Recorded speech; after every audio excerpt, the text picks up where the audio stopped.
अस्सलाम वालेकुम। आज हम बात करने जा रहे हैं सीपीसी के सेक्शंस के हवाले से। वो सेक्शन जिनको लॉग ऐड के सिलेबस में सीपीसी के हवाले से बताया गया है, इसको हम वन बाय वन करके पढ़ेंगे। वैसे तो ऑलमोस्ट हमने सारे सेक्शंस को एक दफ़ा किया था, लेकिन आज दोबारा करने का जस्ट मकसद ये है कि इसको शॉर्ट किया जाए और ज़्यादा शॉर्ट किया जाए और इसकी रिवीजन हो जाए ताकि हम इसका टेस्ट कंडक्ट कर सकें। इसके साथ इस सेक्शन के बाद मैं आपको दूंगा ऑर्डर का रिव्यू, ताकि हमारे ऑर्डर भी थोड़े से अरसे में कवर हो जाएं। तो स्टार्ट करते हैं सेक्शन 1 से।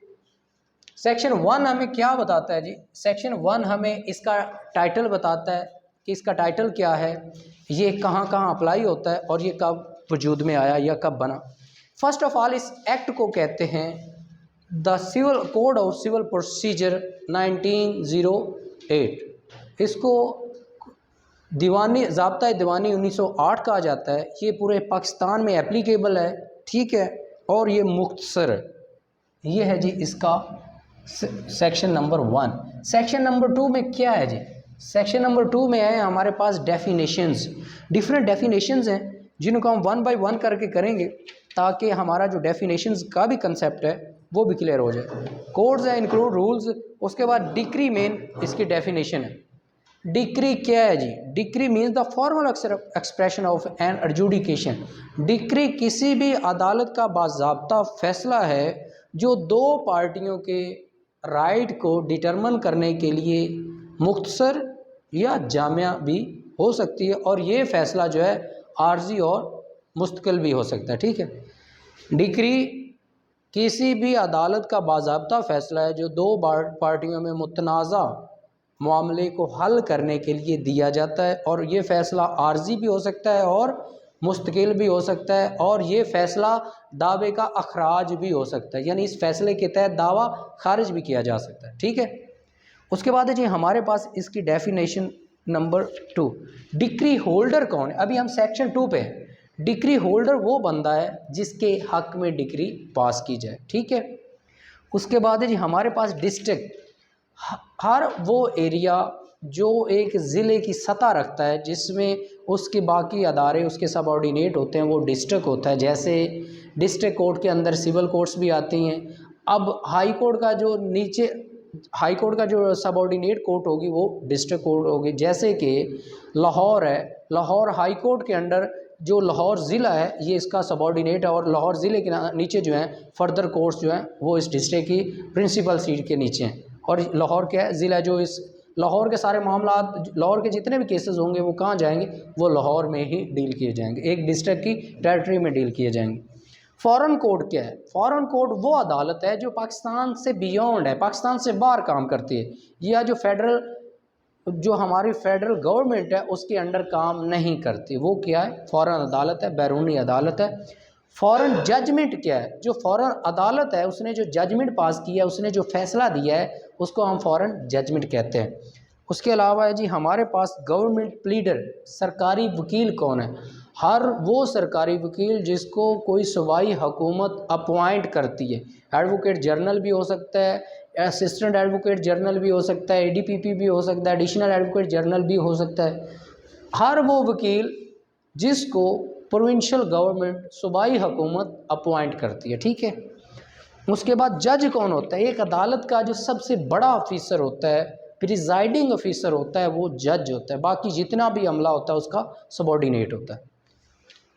जजमेंट क्या है? Judgment mean statement given by the जज। जजमेंट वो है जो जज की तरफ से एक फैसला दिया जाता है, जो किसकी बुनियाद पर होता है? ऑर्डर और डिग्री की बुनियाद पर। जजमेंट वो फैसला है जो जज डिग्री और ऑर्डर को देखते हुए जारी करता है। वो एक सेपरेट कंसेप्ट है, वो मैं बताता हूँ। जो जजमेंट होती है वो ऑर्डर और डिग्री को देखने के बाद पास की जाती है। जो डिक्री होती है वो इनिशियल भी हो सकती है, उसके बाद मुस्तकिल भी हो सकती है। जैसे कि मैंने पहले ही बताया था कि ये एक बाज़ाब्ता फ़ैसला होता है जो दो पार्टियों के राइट को, मुतनाज़ा राइट को डिटरमिन करता है, और इसमें फ़ैसले का दावे का अखराज भी शामिल है। जो ऑर्डर होता है, ऑर्डर में दावे का उड़ाना भी होता है, दावे के नोटिस भी होते हैं। डे बाय डे की जो प्रोसीडिंग होती है केस में, वो ऑर्डर होता है। बेसिकली जब भी एक दावा दायर होता है तो उसमें हमें पता चलता है कि आज नोटिस का ऑर्डर हो गया, आज अखबार इश्तिहार का ऑर्डर हो गया, आज चस्पांदगी का ऑर्डर हो गया, आज स्टे का ऑर्डर हो गया, आज स्टे के खारिज होने का ऑर्डर हो गया, आज कोर्ट फीस का ऑर्डर हो गया, आज दूसरी पार्टी की तलबी का ऑर्डर। ये हर रोज़ हर डेट पर जो प्रोसीडिंग होती है वो ऑर्डर होती है। उसमें दूसरी पार्टी को बुलाने के लिए भी कहा जा सकता है, कोई कॉस्ट भी पड़ सकती है, कुछ भी वट जो भी एक डेट पर कार्रवाई होगी, एक्टिविटी होगी, वो ऑर्डर होगा। ठीक है, हमने जब भी किसी अदालत से कुछ मंगवाया है ना, वो हम क्या कहते हैं जी, हमें इसकी ऑर्डर शीट चाहिए। तो वो ऑर्डर शीट का मतलब क्या होता है, डे बाय डे की प्रोसीडिंग चाहिए। जजमेंट डेप्टर कौन है? जजमेंट डेप्टर वो बंदा होता है जिसके खिलाफ जजमेंट पास की जाती है। जजमेंट एक होता है डिक्री होल्डर और एक होता है जजमेंट डेप्टर। डिक्री होल्डर वो है जिसके हक में जजमेंट पास की जाए या डिग्री पास की जाए। जजमेंट डेप्टर वो होता है जिसके खिलाफ जजमेंट पास की जाए। उसके बाद है जी हमारे पास लीगल रिप्रेजेंटेटिव। लीगल कानूनी नुमाइंदा कौन होता है, नायब कौन होता है, या आपका कानूनी वारिस कौन होता है, लीगली हेयर कौन होता है?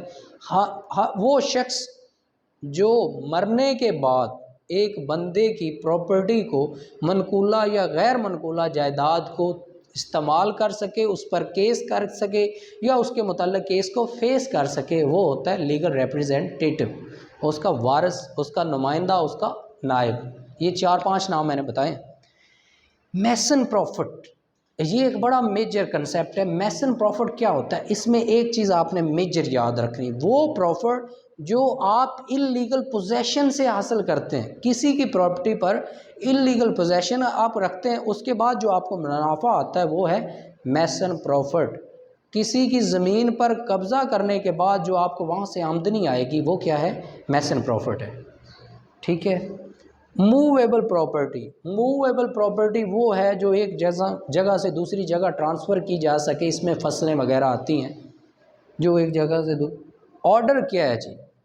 ऑर्डर एक अदालत का फॉर्मल, एक अदालत का फैसला है। किस अदालत का? सिविल कोर्ट का अदालत। ऑर्डर सिविल कोर्ट का बाज़ाब्ता फैसला। उसमें मैंने जैसे कि ऑर्डर पे मैंने अभी लास्ट डिटेल में आपको बताया, तो जस्ट उसी को। प्लीडर कौन होता है?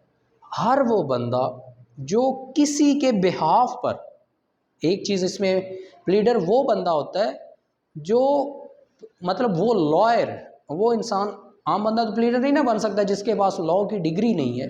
प्लीडर तो वही बनेगा ना जिसके पास लॉ की डिग्री है। तो हर वो लॉयर, वो एडवोकेट, वो अटॉर्नी जो किसी के बिहाफ पर अदालत में उसका केस रिप्रेजेंट करे, या उसको रिप्रेजेंट करे या उसके केस को, सेम बात ही होगी ना। जो किसी के बिहाफ पर अदालत में पेश हो उसको प्लीडर कहते हैं या लीगल एडवाइज़र। प्रिस्क्राइब्ड क्या है? प्रिस्क्राइब्ड मतलब वो चीज़ें जो इसमें बताई गई हैं सीपीसी में। पब्लिक ऑफिसर कौन है? इसके 7 पॉइंट बेसिकली दिए गए हैं, लेकिन पब्लिक ऑफिसर हर वो बंदा पब्लिक ऑफिसर है जो गवर्नमेंट से कोई सैलरी लेता है या गवर्नमेंट का काम कोई कमीशन पर करता है। जब तक वो गवर्नमेंट का काम करेगा तब तक वो क्या है? पब्लिक ऑफिसर है। इसमें चंद मैं एग्जांपल बड़े बड़े अदारों को टच करूंगा ताकि आपके जहन में बैठ जाए कि कौन कौन बंदा पब्लिक ऑफिसर है। जितनी आर्मी फोर्सेस हैं, जितनी पुलिस फोर्सेस हैं, जितनी जुडिशरी के मुलाजिम हैं, चाहे सुप्रीम कोर्ट का चीफ जस्टिस क्यों ना, वो भी पब्लिक ऑफिसर है। उसके बाद जितने सीएसपी ऑफिसर्स हैं, जितने रेवेन्यू ऑफिसर यानी पटवारी से लेकर कमिश्नर तक और कमिश्नर से लेकर बोर्ड ऑफ रेवेन्यू के मेंबर तक, सारे क्या हैं? पब्लिक ऑफिसर हैं। टीचर्स हजरात, ये सारे क्या हैं? पब्लिक ऑफिसर हैं। ठीक हो गया। रूल्स मीन्स वो जो ये सेक्शन 122 और 25 के मुताबिक सेट किए गए हैं। तो ये उसके अलावा शेयर क्या है जी? इन हिस्से, शेयर का मतलब होता है हिस्सेज, वो हिस्से जो कॉरपोरेशन लेवल के होते हैं, यानी कंपनियों के हिस्से वगैरह, शेयर्स वगैरह जो लोग अक्सर खरीदते हैं, उनकी बात हो रही है। साइंड एंड सेव क्या होता है? कोई पेपर आपको जब साइन शुदा मिलता है, स्टैम्प शुदा मिलता है, उन्हीं की ममासलत को रखते हुए ये साइन एंड सेव का ऑप्शन दिया गया। एक केस आता है या कोई एप्लीकेशन आती है, उस पर जज के जो साइन होते हैं, जो प्लीडर के साइन होते हैं, जो स्टैंपें वगैरह लगी होती हैं, वो सेव और साइन उसको रिप्रेजेंट करने के लिए। सबॉर्डिनेशन ऑफ कोर्ट्स, मातहत अदालतें। अब आ गया जी हमारे पास क्या कहते हैं जी, सेक्शन 3 सबॉर्डिनेशन ऑफ कोर्ट, मातहत अदालतें। इसमें दो चीज़ें हैं हमारे पास, वो अदालतें जो एक दूसरे के अंडर है, जैसे कि जो हाई कोर्ट के अंडर है वो डिस्ट्रिक्ट कोर्ट है। डिस्ट्रिक्ट कोर्ट के अंडर कौन सी अदालतें हैं, सिविल कोर्ट्स वगैरह जो हैं वो सबॉर्डिनेट हैं डिस्ट्रिक्ट कोर्ट की, और डिस्ट्रिक्ट कोर्ट सबॉर्डिनेट है हाई कोर्ट। इतनी सी बात है। उसके बाद है जी हमारे पास सेविंग्स, सेक्शन नंबर 4। ये सेविंग दूसरी नहीं है, इसको हम इस्तस्ना भी कहते हैं। इसमें यह है कि अगर एक जगह पर सीपीसी वाज़े तौर पर अवेलेबल नहीं है तो आप कोई और law, special law, local law वहाँ पे अप्लाई करते हैं तो सीपीसी जो है वो आपको उस पर बाउंड नहीं करता, लिमिट नहीं लगाता, पाबंदी नहीं लगाता। आपको ये इस्तस्ना हासिल है कि जहाँ पे सीपीसी अवेलेबल वाज़े तौर पर नहीं है वहाँ पे आप लोकल या स्पेशल लॉ अप्लाई कर सकते हैं, वहाँ पे आपको इस्तस्ना है अप्लाई करने का, ठीक है। उसके बाद section 5 application of revenue code. अगर कोई काम, कोई मैटर रेवेन्यू कोर्ट में सीपीसी के मुताबिक चल रहा हो तो उस पर एप्लीकेबल होने के लिए, उस पर अमल दरामद करने के लिए प्रोविंशियल गवर्नमेंट या गवर्नमेंट अपने ऑफिशियल गज़ट में उस नोटिफिकेशन के ज़रिए उसको जब तक डिक्लेयर नहीं करेगी, जब तक उसको पब्लिश करके आवाम को इन्फॉर्म नहीं करेगी, तब तक वो एप्लीकेबल नहीं होगा, ठीक है। ये हमारा जी सेक्शन 5 है, रेवेन्यू कोर्ट्स के मैटर में जो सीपीसी इन्वॉल्व होती है। पिकॉनरी जुरिस्डिक्शन, मालियाती दायरा अख्तियार। इसमें मैंने लास्ट टाइम बताया था 50 मिलियन से कम का केस, ठीक है, 50 मिलियन यानी 5 करोड़ से कम का केस, चाहे 1 रुपया कम हो, वो सिविल कोर्ट में जाएगा। 50 मिलियन का केस हो या इससे ऊपर हो वो डिस्ट्रिक्ट कोर्ट में जाएगा। बात समझ आ गई? 50 मिलियन या 5 करोड़ से कम, ज़्यादा नहीं, ना पूरा हो ना ज़्यादा हो, 5 करोड़ से कम या इससे 5 करोड़ से कम जाएगा सिविल कोर्ट में, 5 करोड़ या इससे ज़्यादा का केस जाएगा डिस्ट्रिक्ट कोर्ट में। लेकिन इधर इसमें वाज़े तौर पर इन्होंने बताया नहीं है, लेकिन ये डिसाइड किया गया फर्दर जजमेंट्स में, फर्दर आके अमेंडमेंट्स में। लेकिन वो आपको यही बताता है कि जो सेक्शन इसको पढ़ा जाए ना, सेक्शन नंबर 6 को, तो वो हमें यही इन्फॉर्म करता है कि आपकी जो लिमिट है, जो आपकी जुरिडिक्शन है, आपने उसके रहते हुए अपना केस दायर करना है। इसकी सारी वर्डिंग पढ़िए तो यही बताता है। उसके बाद आ गया हमारे पास section 9, civil court try to all suits of civil nature. Section 9 हमें ये बताता है कि सिविल कोर्ट जो है वो सिविल तमाम केस सुनेगा, सिवाय उनके जिन पर वाजे या गैर वाजे कोई पाबंदी हो। वाजे या गैर वाजे की मिसाल ये देता हूँ कि अब कंज्यूमर कोर्ट भी एक तरह की सिविल नेचर की अदालत है, रेंटल कोर्ट भी एक तरह की सिविल नेचर की कोर्ट है, लेकिन रेंट का मैटर जब भी आएगा वो रेंट कंट्रोलर के पास जाएगा, कंज्यूमर लेवल का जब भी मैटर आएगा वो कंज्यूमर कोर्ट में जाएगा, यानी वो मैटर सिविल कोर्ट में दायर नहीं किए जा सकते। सेक्शन आ गया जी 10 स्टे ऑफ सूट। इसमें ही हमें ये बताता है सेम तरह की पार्टी हो, मैंने इसकी एग्जांपल ये दी थी, ए बी, इनके दरमियान केस है, सेम प्रॉपर्टी है, सेम नेचर है, सेम टाइटल है, जुरिडिक्शन भी सेम हो जाए या पाकिस्तान में कोई भी अदालत हो, तो उस तरह का केस क्या हो, पेंडिंग हो। केस अगर पेंडिंग हो, अभी अदालत में ज़ेरे इल्तवा हो, चल रहा हो, और ए क्या करे, दोबारा फिर उसी नेचर का केस बी के ख़िलाफ़ और अदालत में ठोक दे और अदालत में दायर कर दे, तो बी ये आके अदालत को बताएगा कि जनाब ये पिछले दावे की कॉपी देखें, इसने ऑलरेडी इसी नेचर का, इसी टाइटल का, इसी प्रॉपर्टी के मतलब ऑलरेडी केस हमारा एक जो है वो पेंडिंग है। तो अदालत उस दावे को क्या करेगी, खारिज कर देगी, उड़ा देगी। क्यों उड़ाएगी? कि केस ऑलरेडी वो पेंडिंग है, सेम टाइटल है, सेम पार्टी है, सेम प्रॉपर्टी है, सेम कॉज ऑफ एक्शन। उसके बाद है जी रेस जुडिकाटा। रेस जुडिकाटा का जो लेवल है ना, इसमें दो चीज़ें हमारे पास सेक्शन 11 में। इसमें ये देखिए सेक्शन 11 में जो चीज़ें हैं ना हमारे पास, वो ये हैं कि सेम पार्टी है, वही कंसेप्ट को आपने दोबारा याद रखना है। जो सेक्शन 10 में हमने पढ़ा था उसी को सेक्शन 11 में याद रखना है। सेम पार्टी है, सेम टाइटल है, सेम कॉज ऑफ एक्शन है और सेम जुरिडिक्शन और प्रॉपर्टी है। पाकिस्तान की कोई भी अदालत में दोबारा वो दायर कर दे तो उसमें क्या होगा, केस ऑलरेडी डिसाइड हो चुका हो, डिसाइडेड हो।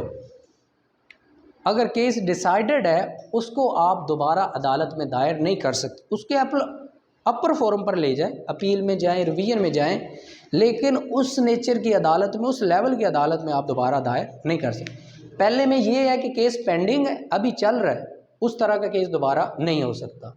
इसमें वो ये बताता है कि केस क्या है, डिसाइड हो चुका है। जब एक केस डिसाइड हो गया है तो आप दोबारा उस तरह का केस नहीं कर सकते, अपर फोरम पर ले जाएं।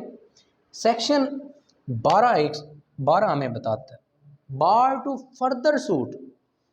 सीपीसी हमें यह बताता है कि जो सीपीसी है वो प्लेंटिफ को यानी मुद्दई को मना करती है प्रीक्लूडर टू फाइल या इंस्टीट्यूट ए फर्दर सूट। उसको मना करती है कि वो स्पेसिफिक रीजंस की वजह से या पर्टिकुलर कॉज ऑफ एक्शंस की वजह से दोबारा केस दायर नहीं कर सकता। एक ये नेचर हमने पढ़ी, एक ये नेचर पढ़ी, एक 11 वाली पढ़ी। उसके बाद इस तरह की जो नेचर होगी वो दोबारा केस दायर नहीं कर सकता। इसमें आता है फर्दर हमारे पास 12(2). इसी में 12(2) में ये बताता है कि अगर आपने डिग्री को जानना है कि डिग्री सही है या जाली है, आपको लगता है कि डिग्री आपके खिलाफ बाय फ्रॉड, मिसरिप्रेजेंटेशन या आउट ऑफ द जुरिडिक्शन आपके खिलाफ पास की गई है। 3 वजह: फ्रॉड, मिसरिप्रेजेंटेशन और बियॉन्ड द जुरिडिक्शन, यानी कि वो मैटर उस जुरिडिक्शन के अंदर बनता ही नहीं था, या फ्रॉड किया गया था, या मिसरिप्रेजेंटेशन की गई थी। अगर ये 3 चीज़ें आपको लगता है आपके साथ हुई हैं तो आप उस डिग्री को कैंसिल करवाने के लिए क्या करेंगे, कैंसिल करवाने के लिए 12(2) की एप्लीकेशन देंगे। अगर आप अदालत को मुतमिन कर लेते हैं कि ये डिग्री फ्रॉड या धोखे से मेरे खिलाफ पास हुई है, तो अदालत 12(2) के तहत उसी डिग्री को खारिज कर देगा। इस डिग्री के लिए आप क्या करेंगे, सेपरेट केस दायर नहीं करेंगे, उसी अदालत में 12(2) की एप्लीकेशन देंगे। ठीक है। सेक्शन आ गया जी प्लेस ऑफ सूट। इसको देखते हुए जहां एक सूट प्रॉपर्टी है, जहां एक केस प्रॉपर्टी है, वहां पे केस दायर होगा। ठीक है, और कहीं केस दायर नहीं होगा। फॉर एग्जांपल एक प्रॉपर्टी लाहौर की है, वो केस लाहौर में दायर होगा। एक प्रॉपर्टी कसूर में सिचुएट करती है, वहाँ पे है, वो केस कसूर में दायर होगा। एक प्रॉपर्टी मुल्तान में है तो वो मुल्तान की सिविल कोर्ट में केस दायर होगा। जहाँ पे सूट प्रॉपर्टी होगी वहाँ पे केस दायर होगा। ये केस कैसे दायर होगा, अकॉर्डिंग टू सूट प्रॉपर्टी। अच्छा, ये सूट प्रॉपर्टी। उसके बाद है जी सब्जेक्ट मैटर। इसको हम देखते हैं कि सब्जेक्ट मैटर को मद्देनज़र रखते हुए जो आपका केस है वो आपने कौन कौन सी सूरत हाल को देखते हुए आपने दायर करना है। इसमें हमारे पास है जब भी आपने एक केस की प्रिकॉशनरी लिमिटेशन देखनी है या जुरिडिक्शन लिमिटेशन देखनी है, लाहौर का केस है, उसको दायर करने के लिए आपने क्या देखना, पार्टीशन देखनी है, तकसीम का दावा है, अपनी ज़मीन की पोजेसन लेनी है, उसके बाद आपकी ज़मीन जो है उस पर स्टे लगवाना है, या आपकी ज़मीन की नीलामी होने वाली उसको रुकवाना है। इस तरह के जो, और आपने अपनी ज़मीन की डिक्लेरेशन लेनी है। इस तरह के केस जितने भी सिविल नेचर के होंगे वो क्या हैं कि आपने सिविल कोर्ट में दायर करने हैं, जहाँ पे सब्जेक्ट मैटर होगा।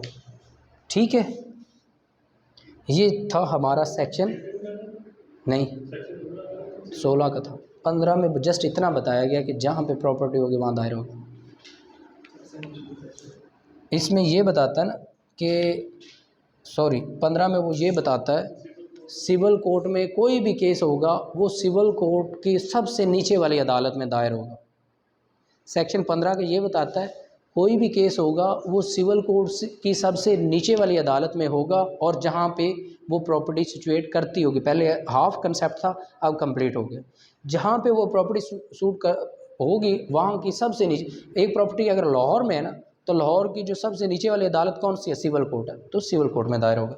इधर ये बताता है कि अगर सिविल कोर्ट में केस दायर होगा तो किन किन वजूहात पर, वो हमें ये बताता है पार्टीशन का केस होगा, इलीगल पोजेशन का केस होगा, प्रॉपर्टी की डिक्लेरेशन लेनी होगी, या आपके साथ कोई रॉन्गफुल आपके साथ कोई एक्टिविटी हुई है, या आपका कोई सिविल राइट इन्फ्रिंज हुआ है। उसके अलावा आपकी प्रॉपर्टी मॉर्गेज की गई है, प्लज की गई है और उसकी नीलामी हो रही हो, तो आपने उसके रुकवाने के लिए केस कहाँ दायर करना है, सिविल कोर्ट में।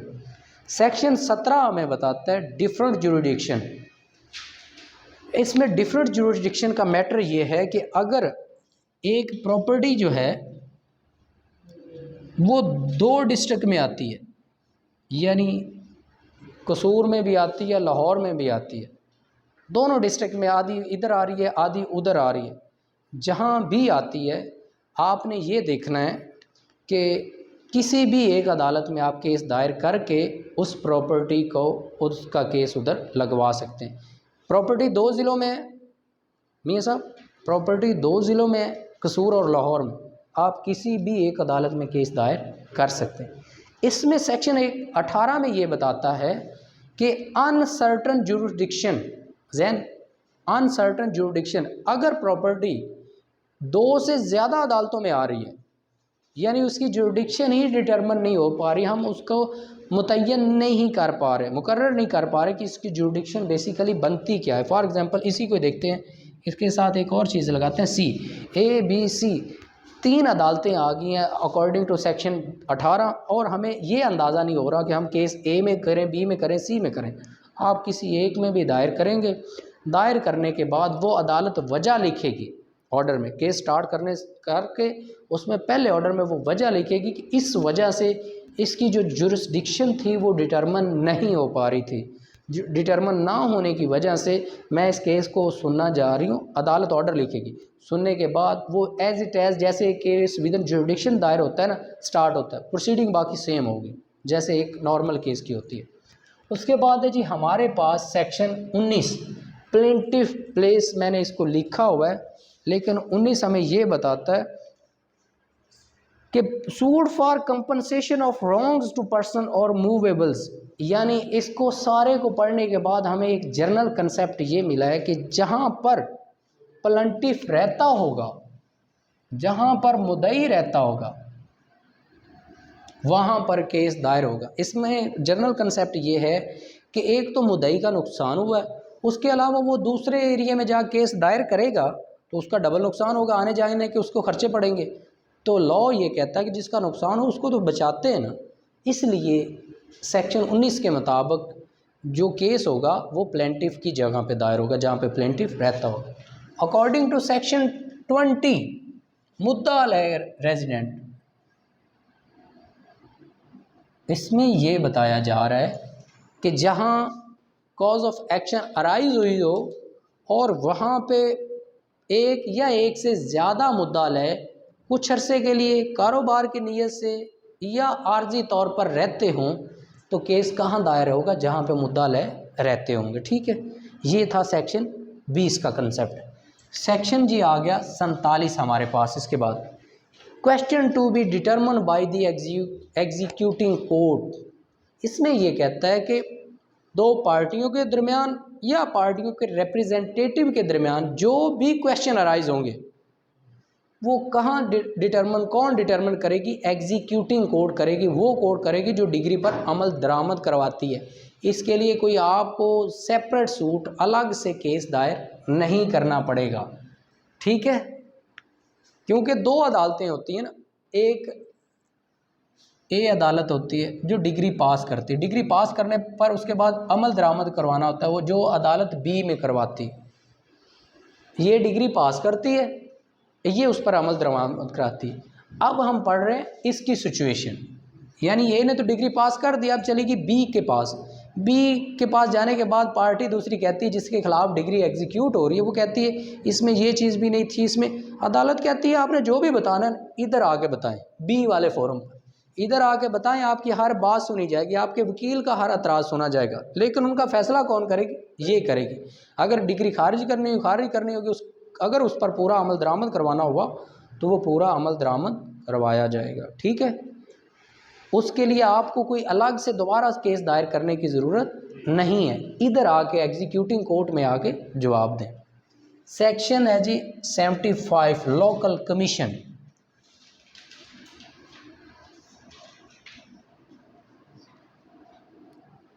लोकल कमीशन ये वो बंदा होता है जिसको अदालत, इस डेलीगेशन को, इस बंदे को अदालत डिप्यूट करती है, अपॉइंट करती है, जिसका काम क्या होता है?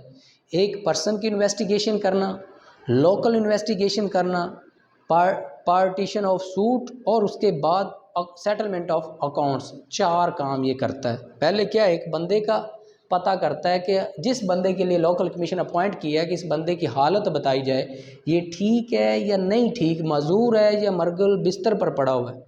वो जो भी रिपोर्ट होगी वो लोकल कमीशन लाकर अदालत को देगा। दूसरा क्या है जी, लोकल इन्वेस्टिगेशन। लोकल इन्वेस्टिगेशन का मैंने कंसेप्ट ये दिया था कि एक प्रॉपर्टी है, प्रॉपर्टी के बारे में कंसेप्ट ये है, ए कहता है प्रॉपर्टी मशरक़ वाली साइड पे, बी कहता है प्रॉपर्टी मगरब वाली साइड पे। लोकल कमीशन अपॉइंट होता है, वो कहता है जी आओ लोकल रिपोर्ट बना के दो, लोकल इन्वेस्टिगेशन करके दो, बे एक्चुअली प्रॉपर्टी है किस साइड पे, वो जो भी एक्चुअल रिपोर्ट बनती होगी वो आके देगा। उसके बाद है जी partition of land. Partition of land का मैटर क्या है कि कुछ 4 या 5 भाई हैं, उनकी प्रॉपर्टी आपस में वो लड़ रहे हैं, उसको सही से तकसीम नहीं कर रहे, तो लॉ क्या करेगा, अदालत क्या करेगी, एक लोकल कमीशन अपॉइंट करेगा, जिसका जितना जितना हिस्सा बनता होगा उसको उतना उतना अलॉट करके उसके मुताबिक वो रिपोर्ट जारी कर, वो अलॉट नहीं करेगा, वो उसके मुताबिक रिपोर्ट बनाकर अदालत में पेश। उसके बाद है जी सेटलमेंट ऑफ अकाउंट्स। एक दो पार्टियों के दरमियान लेन देन का रौला है, एक कहता है मेरा इसकी तरफ 10 लाख है, दूसरा कहता है जनाब 10 लाख नहीं है 2 लाख है। वो 10 और 2 और 8 का जो रौला है बीच में जो मैटर है, उसके लिए अदालत ये एक बंदा अपॉइंट करेगी कि इनके अकाउंट्स की डिटेल चेक करो, एक्चुअली मैटर क्या है, वो जो भी रिपोर्ट वो लोकल कमीशन, यानी ये जो 4 काम करता है ये कौन करता है, लोकल कमीशन। और इसको एक प्रिस्क्राइब्ड फीस दी जाती है जो कि पार्टी जिधर जाता है वो पे करती है, जिसकी तरफ से लोकल कमीशन अपॉइंट होता है। लेकिन लोकल कमीशन क्रिमिनल इन्वेस्टिगेशन नहीं करता, ये बात आपने याद रखनी है। उसके बाद है section 96 first appeal. First appeal हर ऑर्डर हर डिग्री के ख़िलाफ़ अपील हो सकती है, और इसको कितने दिन में किया जाएगा, 30 दिन के अंदर अपील जो है वो दायर की जाएगी। दूसरी बात, जो बाहमी रज़ामंदी से डिग्री होगी ना, दोनों पार्टियों की कंसेंट के साथ डिग्री पास होगी, उसके ख़िलाफ़ अपील नहीं हो सकती। फॉर एग्ज़ाम्पल, शबान डिग्री एक केस दायर करता है रॉबन के ख़िलाफ़, रॉबन आके उसमें म्यूचुअली स्टेटमेंट दे देता है जी मुझे इस डिग्री के पास होने पर कोई एतराज़ नहीं है। अब रॉबन अगर चाहे शबान के ख़िलाफ़ अपील करना तो नहीं कर सकता, क्योंकि इसने म्यूचुअल अंडरस्टैंडिंग के साथ उसके हक़ में बयान दे दिए। उसके बाद है जी सेक्शन 104 अपील फ्रॉम ऑर्डर।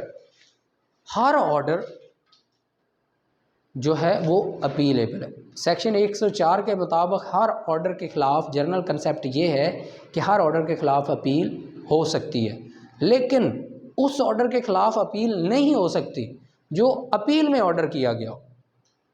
अब इसका कंसेप्ट क्या है, एक अदालत ने ऑर्डर किया है, ठीक है, उस ऑर्डर को आप फर्दर ले गए अपील में सेक्शन 104 के तहत।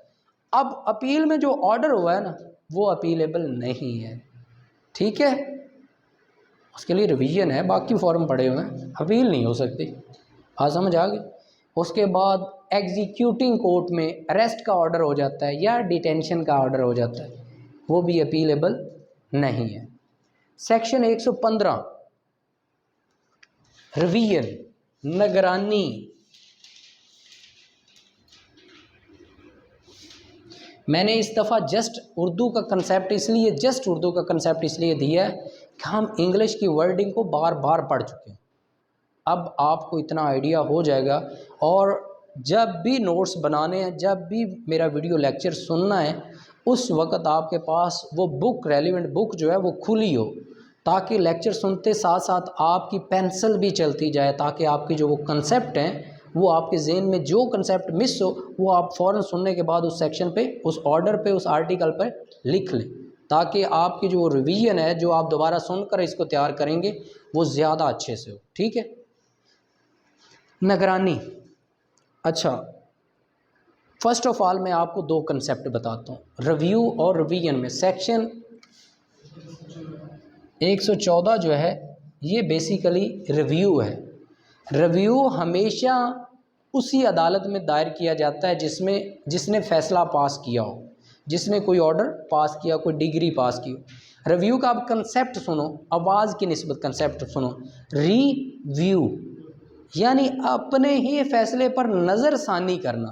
रिव्यू कंसेप्ट क्लियर हो गया ना, कि वही अदालत जिसने फैसला किया वही अपने फैसले पर रिव्यू करे। अब आ गया हमारे पास सेक्शन 115 निगरानी, जो हमारे इस लॉ गैड के सिलेबस का हिस्सा है। निगरानी क्या है जी? रिवीजन। रिवीजन हमेशा 90 दिन की लिमिट के अंदर होती है। 90 दिन के बाद अगर आप करेंगे तो आपको कंडोनेशन ऑफ डिले की एप्लीकेशन लगानी होगी। अदरवाइज जो टाइम है ना रिवीजन दायर करने का, वो कितना है? 90 दिन का। और रिवीजन में एक और चीज़ है कि रिवीजन 3 वजूहात की बिना पर की जाती है। कौन कौन सी हैं जी? एक ये है कि आपके पास अख्तियार हो, आपने इस्तेमाल ना किया हो। एक आपके पास अख्तियार जितना था आपने उससे ज़्यादा इस्तेमाल किया। दूसरा ये कि आपके पास अख्तियार ही नहीं था, आपने वो पावर इस्तेमाल की। ठीक है। इन फैसला जात को आप, यानी लॉ की मिस्टेक है, वो आपने ऊपर रिवीजन में लानी है। ठीक है। कितना टाइम है इसका? 90 डेज़ का। ये जी हमारा रिवीजन। उसके बाद सेक्शन 151 है, इनहेरेंट पावर ऑफ कोर्ट, अदालत का ज़ाती दायरा इख्तियार या ज़ाती पावर। अदालत अपनी ज़ाती इख्तियार, ज़ाती पावर तब इस्तेमाल करती है जब उसको लगे कि मेरा फ़ैसला करना सिर्फ़ और सिर्फ इंसाफ है, ताकि मैं अब अपना इख्तियार इस्तेमाल अदालत करे। और मैं जब अपना इख्तियार करूं तो सिर्फ़ और सिर्फ उसका मकसद ये होगा कि दोनों पार्टियों में इंसाफ होगा, किसी एक के हक़ में बायस होकर फ़ैसला नहीं जाएगा। इनहेरेंट पावर, जब कोर्ट किसी मैटर को इंसाफ के साथ ख़त्म करना चाहती हो या किसी मैटर में उसको लगे उसको अपनी पावर इख्तियार इस्तेमाल करनी चाहिए। अगर एक चीज़ पर वाज़े लॉ मौजूद है देन कोर्ट अपनी इनहेरेंट पावर इस्तेमाल नहीं कर सकते। उसकी रीज़न क्या है कि अगर आप इनहेरेंट पावर यूज़ करेंगे तो वो वाज़े लॉ कहाँ जाएगा। ठीक है। तो उसको एकदम वायलेट नहीं कर सकते, अगर करेगी भी तो उसकी भी 100 रीज़न देगी। ठीक है। ये जी था हमारा मुख्तसर सा लॉ गैड के हवाले से CPC का रिव्यू और रिवीजन ही। हमारी तो रिवीजन ही है, अब हमने रिव्यू की तरफ क्या जाना है। तो अल्हम्दुलिल्लाह हमने CPC को एक बार फिर सारी CPC को नए सिरे से तैयार किया और इंशाअल्लाह ताला कल हम CPC का टेस्ट कंडक्ट करेंगे। आज के लिए इतना ही है।